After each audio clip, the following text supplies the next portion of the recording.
Hello cute cute प्यारे प्यारे viewers, कैसे हैं आप? आई होप आप सभी अच्छे ही होंगे। लेकिन मैं बिल्कुल भी अच्छी नहीं हूँ। थ्रोट इन्फेक्शन हो चुका है। मेरी आवाज़ बिल्कुल भी निकल नहीं पा रही है, तभी मैं स्टोरी रिकॉर्ड नहीं कर पा रही हूँ आज। तभी थोड़ा बहुत अच्छा फील कर रही थी, तो मैंने ये एपिसोड रिकॉर्ड किया। अगर कोई भी प्रॉब्लम हो जाए या कुछ भी फंबल हो जाए तो प्लीज़ उसे इग्नोर करिए। कुछ भी उल्टा सीधा बोल दूँ तो उसे इग्नोर कर दीजिएगा। अपनी छोटी सी मिस्टेक को माफ़ कर दीजिएगा। मौसम चेंज हो रहा है, अपना और अपने सभी का ख्याल रखिए। तो चलिए हम अपनी स्टोरी को कंटिन्यू करते हैं, देखते हैं कहाँ तक मैं रिकॉर्ड कर पाती हूँ। तो हमारी आज की स्टोरी है फैज और लवली की लव स्टोरी, जिसमें आप सभी का मैं स्वागत करती हूँ। स्टोरी पसंद आए तो लाइक ज़रूर कर दीजिएगा, आपकी लाइक से मुझे मोटिवेशन मिलता है। लवली ने तो फैज की अच्छी खासी हालत ख़राब कर दी थी। अब टर्न था फैज का। तो फैज लवली के ऊपर आती है और उसे उसके फेस पे अपनी फिंगर घुमाती है, जिसे लवली इंजॉय कर रही थी। उसके फेस पे एक तीखी सी स्माइल होती है। ये देख के फैज को अच्छा नहीं लगता है। फैज उसे वाइट करने लगती है। उसका भी अपर लिप में वाइट करती है तो कभी लोअर लिप में। ये देखे और फैज वाइट करने के बाद पीछे होती है। वो लवली को देखती है और लवली जो अभी भी तीखी नज़रों से बस फैज को ही देख रही हो, जैसे मानो वो अपनी नज़रों से फैज को चिढ़ा रही थी। ये देख के अब फैज गुस्से में आ जाती है और वो लवली के फिर किस में बाइट उसके लिप्स पे बाइट करने लगती है। उसकी जॉ लाइन पे किस करती है और धीरे धीरे वो नीचे नेक पे आती है, वहाँ पे किस करने लगती है और बाइट करती है, जिससे लवली कहती है आउच, जान आप मुझे बाइट कर रही हैं। बात तो प्यार करने की थी, परेशान करने की, आप तो बाइट कर रही हैं। क्या हुआ, आप प्यार कम बाइट ज़्यादा कर रही हैं? ये सुन के तो अब फैज को और भी आग सी लग जाती है और वो फिर से लवली के नेक पे किस करने लगती है। धीरे धीरे वो लवली के ईयर के पास जाती है। ये देख के लवली उसे मना करती है, जान वहाँ पे नहीं, बाप नहीं। और ईयर लवली की वीक पॉइंट था, तो फैज और भी ज़्यादा उसके ईयर को लिक करने लगती है और फैज के लवली के कान को लिक करती है। तो थोड़ी ही देर में फिर लवली की सांसें गहरी होने लगती हैं और गर्म भी होने लगती हैं। लवली फैज को अपने ऊपर से हटाने की कोशिश करती है, तो फैज उठती है और इधर उधर कुछ ढूंढने लगती है। उसे फैज को लवली की ही शर्ट मिल जाती है, जिससे वो उसके दोनों हाथों को ऊपर ले जाके टाई कर देती है और फिर उसके लिप पे अपने लिप रख देती है और डीप किस करने लगती है। और किस करने के बाद फेस थोड़ा सा पीछे होती तो लवली कहती जान जान, दिस इज़ नॉट फेयर, आपने मेरे हाथ क्यों बांधे हैं? तो फेज स्माइल करती है, कहती थोड़ा सा नीचे होती है, उसके लिप के पास उसके ईयर के पास अपने लिप लाती है और बहुत ही सेड्यूसिंग वे में कहती है जान, जंग में और प्यार में, ऐसे करके वो फिर लवली के ईयर को लिक करने लगती है। अब तो लवली की यहाँ सांसें गहरी और गरम गरम वो छोड़ने लगती है। लवली के जिस्म पे एक भी कपड़ा नहीं था, ना ही फेज के, और फेज बस उसे लिक करती हुई उसकी नेक पे लिक करती है और धीरे धीरे वो नीचे बढ़ रही थी, बाइट करती जा रही थी, किस करती जा रही थी। वो उसकी चेस्ट पे आती है, चेस्ट पे भी लिक करती है। अब धीरे धीरे लवली की भी हालत ख़राब हो रही थी। तभी फैज और भी नीचे आती है और वो लवली की नेवल को अपनी टांग से लिक करती है, इससे मानो लवली की तो जान सी जा रही थी।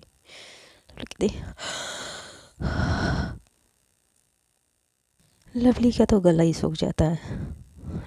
फैज एक मिनट भी, एक पल के लिए भी नहीं रुकती है। वो कंटिन्यू लवली को और भी परेशान करती है। उसकी थाई पे किस करने लगती है, उसकी एक टांग को उठाती है और उसकी पूरी लेग पे किस करती है, उसकी फिंगर को भी लिक करती है, स्मूच करती है। और उसे किस करने के बाद फेज बहुत ही नशीली भरी नज़रों से लवली को देखती है और फिर वो उसे किस करने लगती है। तो करीबन 1 घंटे पेज लवली को ऐसे ही किस करती है। फिर से इन दोनों का एक बार इंटीमेट होते हैं। पूरे रूम में इन दोनों की गरम गरम और गहरी सांसों की आवाज़ें आ रही थी, जिन पे चाहकर भी इन दोनों का कोई कंट्रोल नहीं था। एसी का टेम्परेचर कम होते हुए भी दोनों को पसीने आ रहे थे। पसीना आना तो लाजमी है। इतना वाइल्ड प्यार जो कर रहे थे दोनों दोनों ही एक दूसरे के प्यार में मदहोश थे। फेस लवली को घुमाती है और उसकी बैक पे किस करने लगती है। फेस के हाथ अभी भी लवली के पूरे जिस्म में घूम रहे थे और वो अपने हाथों से लवली को नोच रही थी, दबा रही थी। अपनी फेस अपने अंदर लगी हुई प्यार की आग को बुझाने की कोशिश कर रही थी और उसी आग में लवली को वो जला रही थी। इससे लवली भी मदहोश हो रही थी और फिर फेज लवली को सीधा करती है, उसके ऊपर आ जाती है, फिर उसे किस करने लगती है। अब फेज लवली के ऊपर पूरी पूरी अपनी मनमानी कर रही थी और फिर लवली बेचारी जिसके हाथ बंधे हुए थे वो कुछ नहीं कर पा रही थी। जो भी फेज कर रही थी बस उसे वो इंजॉय कर रही थी और अपनी सांसों को कंट्रोल करने की कोशिश कर रही थी, जो कि उसे हो नहीं रही थी। ये देख के तो फेज को जैसे मानो संतुष्टि सी मिल रही हो। वो लवली को देखती है, फिर उसे किस करने लगती है और ऐसे ही प्यार करते करते और फिर फेज थक जाती है। वो लवली के ऊपर ही ऐसे ही उसके सीने पे अपना सर रख के सो जाती है। ये दोनों अभी भी निकट थे तो फेज अपने ऊपर वही ब्लैंकेट ले लेती है और लवली की सीने पे सर रख के सो जाती है। सुबह होती है तो फेज की आँख खुलती है, वो खुद को लवली के ऊपर पाती है और लवली के हाथ जो कि अभी भी टाइट है वो लवली फेज की बैक पे थे। ये देख के फेज थोड़ा सा मुस्कुराती है और वो लवली के लिप पे किस करती है। वो उठती है, लवली के हाथों को खोलती है और अपने कपड़े लेके वॉशरूम में चली जाती है फ्रेश होने। इधर लवली भी उठ जाती है और वो खुद की हालत को देख के उसे रात की किया हुआ रात के जो इन दोनों के बीच जो रोमांस हुआ था उसे सोच के वो हंसने लगती है। थोड़ी देर में फ्रेश होके फेज बाहर आती है और फेज ने अभी भी साड़ी पहनी थी। ये देख के तो लवली की फिर नीयत डोलती है और वो फेज के करीब होने लगती है तो फेज उसे पीछे पुश करती है। अब हमें घर चलना चाहिए, घर से फ़ोन आ चुका है अम्मी का, हमें घर चलना चाहिए। लवली का तो मन नहीं हो रहा था फेज को छोड़ने का, लेकिन वो करती भी क्या, अब सुबह होने वाली थी। तो लवली अपने एक बार आहें भरी नज़रों से फेज को देखती है, फिर अपने कपड़े लेती है, वॉशरूम में चली जाती है। थोड़ी देर में लवली भी फ्रेश होके बाहर आ जाती है। अब ये दोनों अच्छे से रेस्टोरेंट में जाते हैं, वहाँ ब्रेकफास्ट करते हैं, अपने घर के लिए निकलते हैं।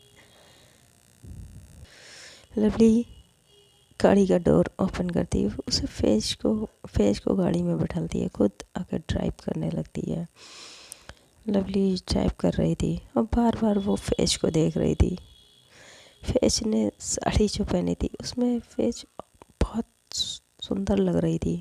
और कल के बाद जो इन दोनों के बीच हुआ है, उसके बाद तो और भी ज़्यादा सुंदर लगने लगी थी फैज। तो लवली तो अपनी नज़रें नहीं हटा पा रही थी। गाड़ी में बहुत ही रोमांटिक सा सॉन्ग भी बज रहा था, जिसका असर पूरा लवली पे हो ही रहा था। तो फैज ये देखती है, फैज लवली को देखती है, आप मुझे ऐसे क्यों देख रही हैं? सामने देखिए, अभी हमारा एक्सीडेंट हो जाएगा। तो लवली कहती, क्या करूं जान, आपसे मेरी नज़र हटे तब ना मैं सामने देखूं। तो फैज कहती, कुछ भी। हाँ, आप तो ऐसे देख रही हैं जैसे आपने पहले कभी मुझे ऐसे देखा नहीं। तो लवली कहती, जान देखा तो, लेकिन आज तो ऐसा, आज तो कुछ और ही बात है ना। तो फैज लवली की तरफ देखती, आज ऐसा क्या हो गया है? तो लवली मुस्कुरा के फैज की तरफ देखती कहती, आज आप पे हमारे प्यार का खुमार जो चढ़ा है। ये सुन के फैज के प्लस करने लगती है और उसके गाल एकदम रेड रेड से हो जाते हैं। तो लवली कहती, आप ना जब ऐसे शर्माती हो और आपके ये टमाटर जैसे लाल लाल गाल होते हैं, तो मेरा मन करता है मैं इन्हें खा जाऊं। ऐसे करके वो फैज के करीब होने लगती है और फुल फैज के गालों पे किस करके अपनी सीट पे सही से बैठती ही कि तभी उसकी गाड़ी के सामने कोई आ जाता है। लवली जोर से ब्रेक लगाती है, जिससे जो भी उसकी गाड़ी से टकराया था मानो उसकी टक्कर ही हो जाती है। तो लवली और फैज दोनों ही एक दूसरे को देखते हैं और डर से जाते हैं। वो तुरंत बाहर निकलते हैं। तो लवली देखती है कोई औरत रोड पे पड़ी हुई थी। तो लवली दौड़ के जाती है, उन्हें उठाती है। तो वो देख जैसे सीधा करती है, उन्हें देख के लवली उन्हें पहचान जाती है, ये तो उसी बच्ची की माँ है। फैज भी देखती है कि हाँ। तो लवली उन्हें तुरंत कहती, आंटी आंटी आप ठीक हैं? आप ठीक तो है ना? लेकिन वो कुछ नहीं बोल रही थी, शायद वो डर की वजह से बेहोश हो चुकी थी। तो फैज जल्दी से जाती है, गाड़ी से बोतल लेके आती है, उनके फेस पे पानी डालती है, जिससे वो होश में आती है। जैसे ही वो होश में आती है, वो लवली के हाथ छोड़ने लगती हैं। प्लीज़ बेटा, मेरी मेरी गुनगुन को बचा लो, मेरी गुनगुन गुनगुन को बचा लो, मैं तुम्हारे हाथ जोड़ती हूँ। वो बहुत पैनिक कर रही थी। लवली उन्हें कंसोर्ट करती है, संभालती है, कहती, आंटी आंटी कहाँ है, क्या हुआ गुनगुन को? आप पहले ये पानी पीजिए, रिलैक्स हो जाइए, मुझे बताइए क्या हुआ गुनगुन को। तो वो आंटी पानी पीने से मना कर देती है, कहती। तो लवली उनसे पूछती है, आंटी आप रिलैक्स हो जाइए, मुझे बताइए। तभी वो लवली का हाथ पकड़ती हैं और उसे रोड की साइड में लेके आती है, जहाँ पे वो देखती है गुनगुन। तो लवली देखती है गुनगुन के पैर से ब्लड निकल रहा था। ये देख के लवली फेस दोनों ही गुनगुन को उठाते हैं और उसे, इसे क्या हुआ है आंटी, ये ब्लड कैसे? तो गुनगुन की माँ बताती है, बेटा उसके पैरों से ब्लड निकल रहा था, उसके कपड़े पे भी ब्लड था और उसे साफ देख के लग रहा था कि जैसे उसके साथ कुछ गलत हुआ है। ये देख के तो लवली का दिमाग ही ख़राब हो जाता है, उसे बहुत गुस्सा आती है। वो कहती, आंटी आंटी ये इसके साथ किसने किया, क्या हुआ? तो गुनगुन की माँ बताती है, बेटा गुनगुन रोज की तरह मैं अपनी यहाँ पे फूलों की दुकान लगाए हुए थी और गुनगुन फूल बेचने गई थी और यहाँ वो रोज़ की तरह सिग्नल पे फूल ही बेच रही थी।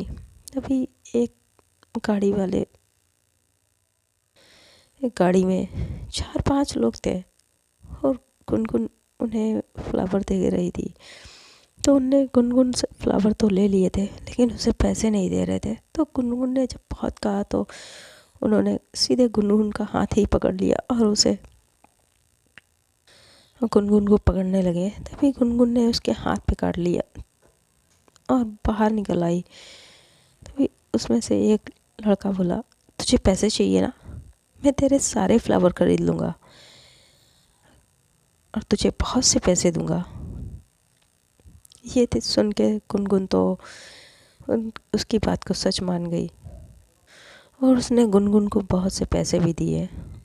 और मैं दूसरी गाड़ी की तरफ फूल बेचने गई, तभी उसने उनमें से एक लड़के ने गुनगुन से वो फ्लावर गाड़ी में रखने के लिए कहा। और जैसे ही गुनगुन गाड़ी में फ्लावर रखने गई तो उन्होंने गाड़ी का दरवाज़ा बंद कर दिया और उस सिग्नल ग्रीन हो गया। वहाँ से गाड़ी लेके चले गए। जब मैंने गुनगुन को देखा, गुनगुन मुझे कहीं नहीं मिली, तो किसी ने मुझे आके बताया वो लोग गाड़ी में गुनगुन को ले गए। तो मैं उस गाड़ी का मैंने बहुत पीछा किया, लेकिन मैं उस गाड़ी को नहीं पकड़ पाई और मैं यहाँ बैठ के रोने लगी।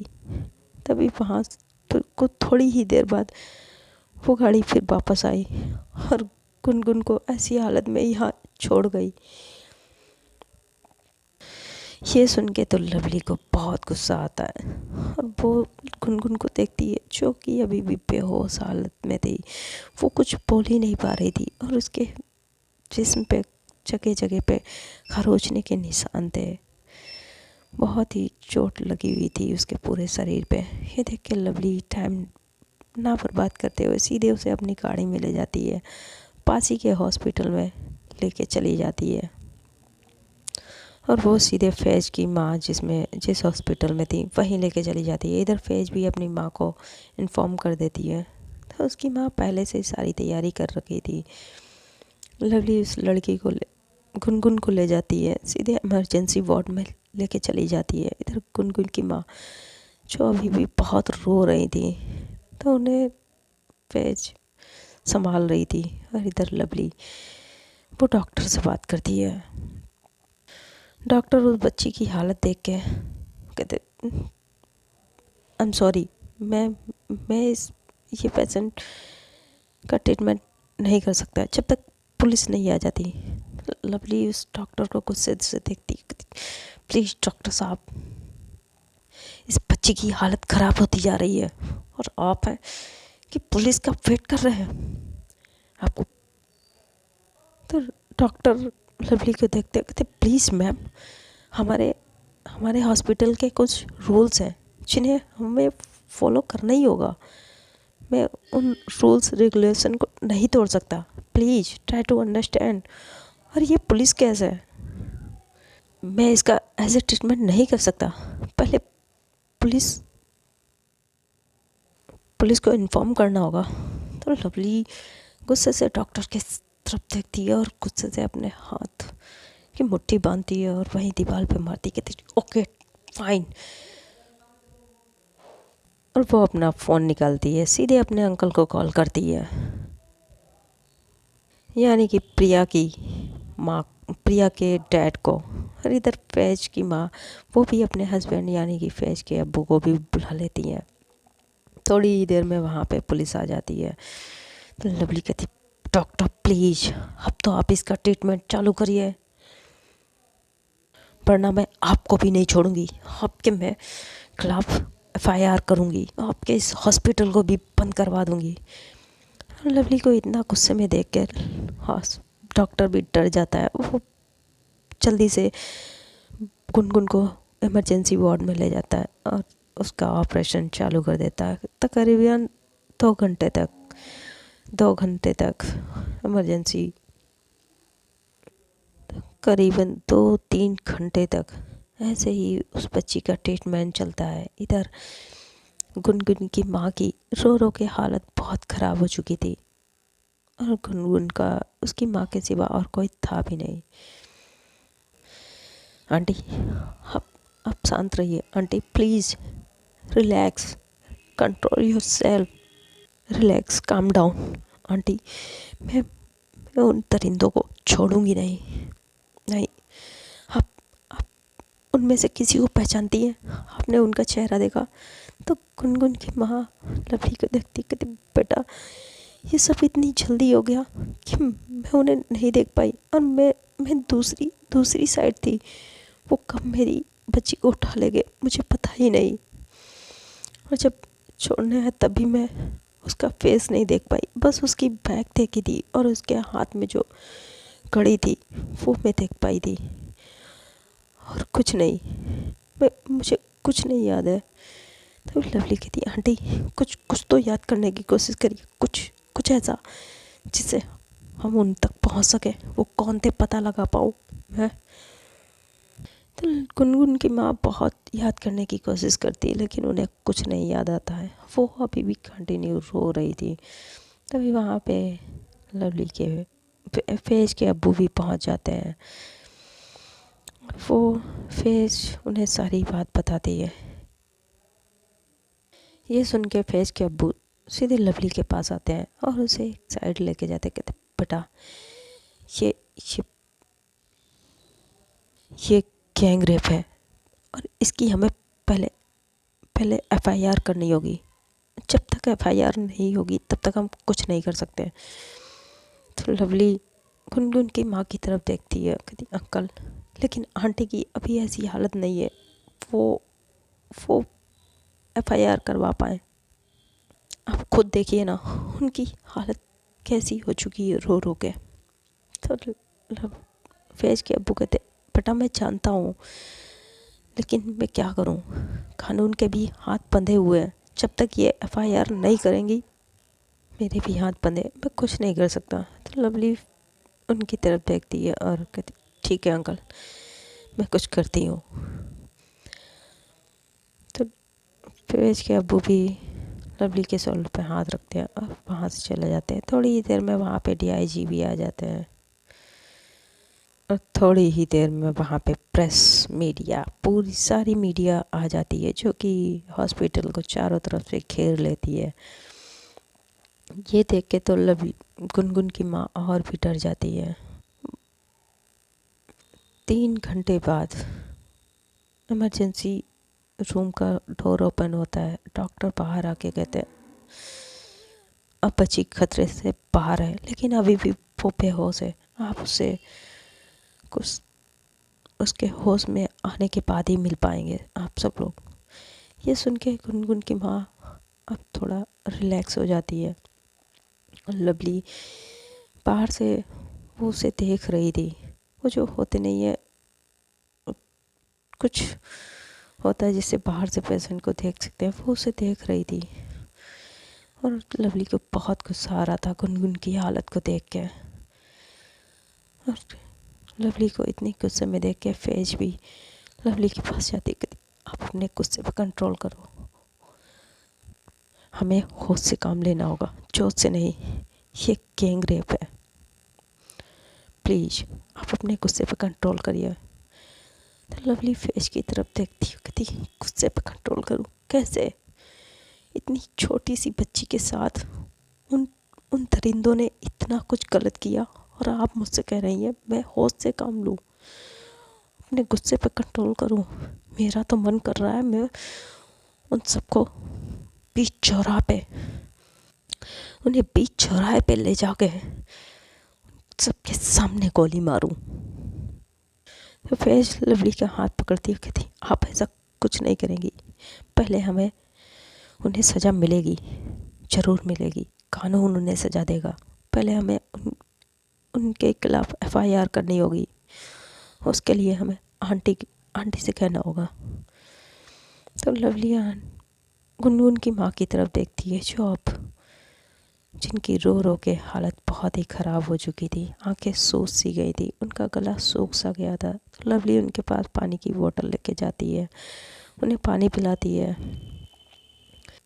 और लवली बहुत ही प्यार से उनका हाथ अपने हाथ में लेती, कहती, आंटी आप रिलैक्स हो जाइए, हमारी गुनगुन को कुछ नहीं होगा, मैं कुछ नहीं होने दूंगी आंटी, बस आप मेरा साथ दीजिए, बस आप चल के एफआईआर करिए, बस आंटी हमारी गुनगुन को कुछ नहीं होगा। जिसने भी गुनगुन के साथ ऐसा किया है मैं उसे नहीं छोड़ूंगी, I promise aunty, I promise. हमें उनके खिलाफ़ कंप्लेंट करनी होगी, हमें पुलिस स्टेशन चलना होगा। हम पुलिस स्टेशन का नाम सुन के ही गुनगुन की माँ अपना हाथ छुड़ा लेती है। अब वो लवली की तरफ देखती हैं। नहीं, मैं एफआईआर नहीं नहीं नहीं, मैं ऐसा कुछ नहीं करूँगी। मेरी गुनगुन ठीक हो गई है, मुझे और कुछ नहीं चाहिए, कुछ नहीं। मैं कंप्लेंट नहीं करूँगी, नहीं। और उनकी बात सुन के लवली शॉक्ड रह जाती है। वो फैज की तरफ देखने लगती है। फैज उसे आँख से इशारा करती है शांत रहने के लिए, और फैज फिर खुद जाके आंटी से बात करने लगती है। लेकिन वो तो किसी की सुन ही नहीं रही थी, वो बस मना ही कर रही थी। मुझे एफआईआर नहीं करनी, मेरी गुनगुन ठीक हो गई है, मैं उसे लेके यहाँ से बहुत दूर चली जाऊँगी, मुझे किसी के खिलाफ कोई एफआईआर नहीं करनी है, नहीं। अब ये सुन के फैज, लवली को और फैज को दोनों को ही बहुत गुस्सा आता है। और लवली को सुन के ये कैसी माँ है, इनकी बेटी के साथ इतना कुछ गलत हो गया, और ये है कि उन दरिंदों को ऐसे ही छोड़ देंगी, कुछ नहीं करेंगी। नहीं, मैं ऐसा नहीं होने दे सकती। फैज लवली को पकड़ती कहती, हम कर भी क्या सकते हैं, जब तक आंटी कुछ नहीं करेंगी हम भी कुछ नहीं कर पाएंगे। प्लीज़ आप शांत रहिए, आप रिलैक्स हो जाइए, जस्ट काम डाउन। तो फैज, लवली फैज को देखती कहती, calm down, how this possible. हाँ, तुमने देखा ना वो कितनी कितनी छोटी सी बच्ची है, कितनी मासूम है, उसके साथ उन लोगों ने कितनी दरिंदगी से ये सब किया। उसके शरीर पे कितने घाव थे, उसने कितना दर्द सहा होगा। उसे जब मैं अपनी गोद में उठा के यहाँ लेके आई थी, वो कितना दर्द में थी, वो दर्द से चिल्ला रही थी, करा रही थी। और आप कह रही हैं मैं चुप हो जाऊँ, कैसे चुप हो जाऊँ, कैसे, हाउ दिस पॉसिबल, डिस्गस्टिंग। मैं उन्हें नहीं छोड़ूंगी, जिसने भी गुनगुन के साथ ही ये सब किया, मैं उन्हें नहीं छोड़ूंगी, नहीं। आई स्वेयर, मैं उन्हें मार दूंगी एक एक को। तो फैज लवली का हाथ पकड़ती है, रिलैक्स रिलैक्स, उनके साथ ऐसा ही होगा, उन्हें सज़ा मिलेगी, ज़रूर मिलेगी, कानून सज़ा देगा। बस आप थोड़ा शांत हो जाओ, आप काम डाउन हो जाओ। तो फ्रेंड, हमारी तबीयत बहुत ज़्यादा ही ख़राब है, इससे आगे मैं नहीं रिकॉर्ड कर पा रही हूँ। तो अब देखते हैं लवली क्या करेगी, कैसे उन्हें कैसे पता लगाएगी गुनगुन के साथ किसने क्या किया है, क्या उन्हें लवली सज़ा दिला पाएगी। ये जानने के लिए आप लोगों को इसका नेक्स्ट पार्ट देखना होगा, उसके लिए आप लोगों को मेरे साथ जुड़े रहना होगा। और प्लीज़ चैनल को सब्सक्राइब कर लीजिए, स्टोरी पसंद आए तो लाइक कर दीजिए, आपकी लाइक से मुझे मोटिवेशन मिलता है। देखिए ना, आप इतनी तबीयत ठीक ना होने पर भी मैं स्टोरी रिकॉर्ड कर रही हूँ, तो प्लीज़ लाइक तो एक बनती है ना, प्लीज़ लाइक कर दीजिए और शेयर भी कर दीजिए।